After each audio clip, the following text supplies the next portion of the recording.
You should be a monster. You know, because everyone says, well, you should be harmless, virtuous. You shouldn't do anyone any harm. You should sheath your competitive instinct. You shouldn't try to win. You know, you don't want to be too aggressive. You don't want to be too assertive. You want to take a back seat and all of that. Wrong. You should be a monster, an absolute monster, and then you should learn how to control it. If you put yourself in a new situation, then new genes code for new proteins and build new neural structures and new nervous system structures. Same thing happens to some degree when you work out, right? Because your muscles are responding to the load, but your nervous system does that too. So you imagine that there's a lot of potential you locked in your genetic code. And then if you put yourself in a new situation, then the stress, that's the situational stress that's produced by that particular situation, unlocks those genes and then builds new parts of you. So that's very cool, because who knows how much there is locked inside of you. The best men that I've ever met are very dangerous men. You don't mess with them. A harmless man is not a good man. A good man is a very, very dangerous man who has that under voluntary control.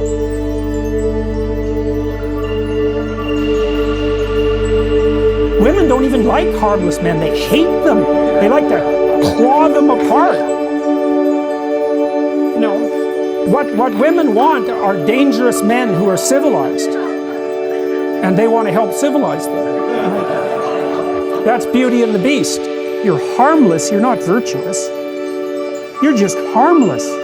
You're like a rabbit. A rabbit isn't virtuous. It's just can't do anything except get eaten. It's not virtuous. If you're a monster and you don't act monstrously, then you're virtuous. But you also have to be a monster. Well, you see this all the time. Harry Potter's like that too. It's like he's flawed, he's hurt, he's got evil in him. He can talk to snakes, man. He breaks rules all the time. All the time. He's not obedient at all. But, you know, he has a good reason for breaking the rules. And if he couldn't break the rules, him and his little clique of rule-breaking, you know, troublemakers, if they didn't break the rules, they wouldn't attain the highest goal. So it's very peculiar, but it's a very, very common mythological notion. You know, the hero has to be a monster, but a controlled monster. Batman is like that. You know, I mean, it's everywhere. It's you know, again in the Harry Potter stories, you see he's touched by evil, right? He actually has a soul fragment that's embedded within him that's as black as anything can possibly be. That's why he could talk to snakes. But without that, he wouldn't be able to have any victory. And that's exactly right psychologically. Unless you can think the way that an evil person thinks, then you're defenseless against them, because they'll go places you can't imagine and then they win. And so the best men I've met, it was interesting even when I was in junior high and high school, because most of my friends dropped out, you know, by the time they were grade 10, thereabouts. And a lot of them were guys who developed physically. They were pretty powerful, and they were just damn sick of putting up their hand to go to the bathroom. It was like, you know, they're not doing that anymore. One of my friends got kicked out when he sort of challenged the gym teacher, you know, physically. And the gym teacher, he could do an iron cross. He was a tough guy, and so it was no trivial matter for my friend to stand up to him, but he got expelled anyways. But, you know, I noticed that it was often the kids whose character I admired that either quit or got expelled, and they were the tougher guys who were just sick and tired of following rules that didn't take into account their character, and then they'd go off and work in oil rigs or whatever. You could do that in Alberta at that time. That was really hard work, you know. So it wasn't like they were necessarily taking the easy path. But, like, a harmless man is not a good man. A good man is a very, very dangerous man who has that under voluntary control. Like one of the central female stories, let's say, if the hero archetype is the central male story, there are variants of hero archetypes that are relevant to women, and one of them is Beauty and the Beast. And, you know, Beauty isn't interested in the guy who isn't the beast. She's interested in the guy who's the beast. And that's exactly right, but she's interested in the guy who's the beast that can be civilized and disciplined. There's no safe places. And the next issue is, do you really want a safe place? Is that what you want? You want to be so weak that you want to be protected from threat? What the hell kind of life is that? You're a paralyzed rabbit in a hole. That's no life for a human being. You should be confronting danger and the unknown and malevolence, because and the reason for that too is, this is the weird paradox. This is And I believe this is the paradox, first of all, that was discovered in part by Buddha, but also laid forth very clearly in Christianity, which is that the solution to the problem of tragedy and malevolence is the willingness to face them. Now, who the hell would ever guess that? It's a completely paradoxical suggestion. Is that, well, why does it work? Well, because the more you confront the two of them, the more you grow. And maybe you can grow so that you're actually larger than the chaos and malevolence itself. And you think, well, what's the evidence for that? And that's easy. That's what people do. That is how we learn. Like every time you expose your child to something new, a playground, what are they exposed to? Chaos and malevolence. Now, there's more to it than that, obviously, because kids play and they promote each other and they form friendships and all of that. But in the playground itself, there is the complexity of the social structure and the malevolence of the bully. It's right there. And you throw your kid in there and you say, adapt, and they do.